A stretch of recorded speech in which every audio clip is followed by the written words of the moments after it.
Greetings and welcome to Infodome. In this series, we will be delving into the world of Star Wars and to a galaxy far, far away. In this episode, we will look at 20 interesting facts about the making of the first of the prequel films, Episode 1, The Phantom Menace. Firstly, let's look behind the scenes at some facts surrounding the production of the film. Number 1. During filming, Ewan McGregor made lightsaber noises as he dueled. George Lucas explained many times that this would be added in by the special effects people later on.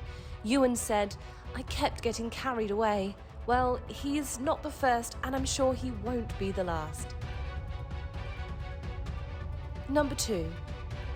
To create the sound of the spectators during the pod race scene, sound designer Ben Burt took a recorder to a San Francisco 49ers game and recorded the crowd's reactions. Number 3. The sound of the hovering battle tanks used by the battle droids was created by running an electric razor around a metal salad bowl and then digitally lowering the pitch. Number 4. The sound of the force field in the lightsaber duel with Darth Maul began as a recording of the audio supervisor's ceiling fan. Number 5. Of the 2-hour and 13-minute runtime, only 10 to 15 minutes contain no visual effects. This was the main reason why the film was heavily criticised by many fans, for its perceived overuse of CGI and special effects. Number 6. In reality, more sets and props were made for this film than for the original trilogy combined. The same goes for Episode 2 Attack of the Clones and Episode 3 Revenge of the Sith. Number 7. Costume colours are specific to the planets of the galaxy far, far away. Ian McCaig and costume designer Trisha Bigger worked together to create the palettes. So, for example, green and gold for Naboo and sun-bleached sandy colours for Tatooine. Number 8. George Lucas wrote the Episode 1 script by hand with just pencil and notebook paper. In fact, he writes all of his scripts this way. Number 9. Sets were built only as high as the tops of the actors' heads, and computer graphics filled in the rest. But Liam Neeson was so tall that he cost the set crew an extra $150,000 in construction. Number 10. Coloured Q-tips were photographed on a miniature stadium set in order to provide the background spectators during the pod race sequence. Number 11.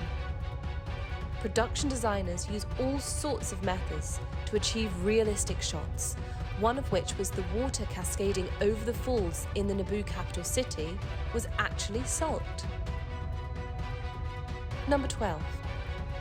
For this film, lightsabers underwent a redesign for a more streamlined appearance, as the props for the original film were made from old camera pieces and they proved unwielding and the actors suffered injuries from their awkward design. Now, let's focus on some hidden gems and Easter eggs you might not have seen before. Number 13.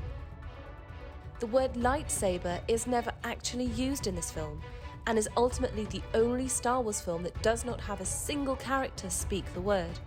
When Anakin talks to Qui-Gon, he calls it a laser sword.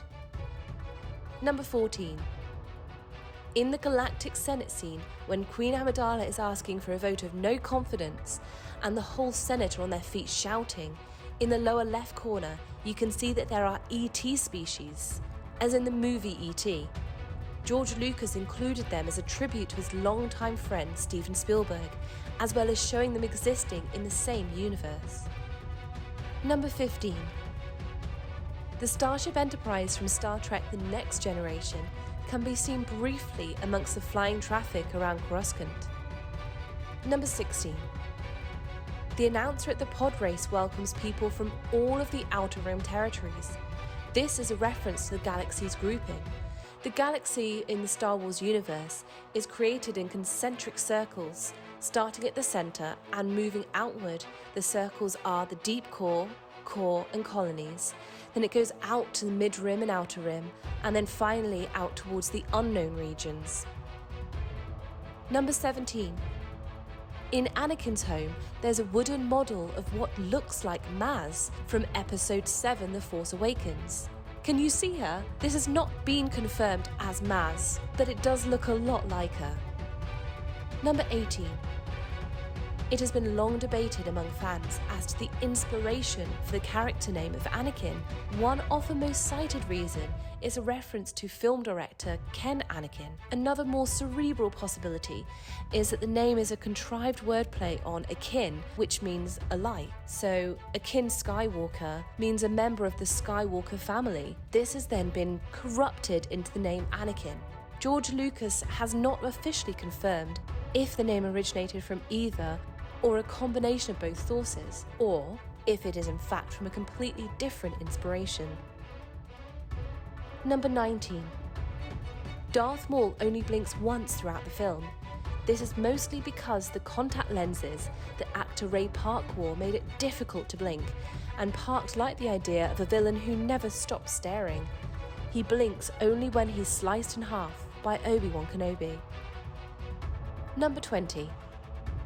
According to revised Star Wars canon, Darth Maul did not die when Obi-Wan sliced him in two. While falling down the pit, Maul grabbed on a maintenance hatch and swung in a disposable tube. The impact of landing knocked him out. Later, garbage collection droids dumped him in a trash bin, which was shipped to an off-world refuse dump. Maul existed there for 12 years, a broken, half-mad cripple, until he was eventually rescued by his brother, Savage Opress. We hope you enjoyed this video. If you have any other facts we haven't mentioned, please do comment down below. Please do subscribe to our channel and ring the bell to be notified about all future videos. Until next time.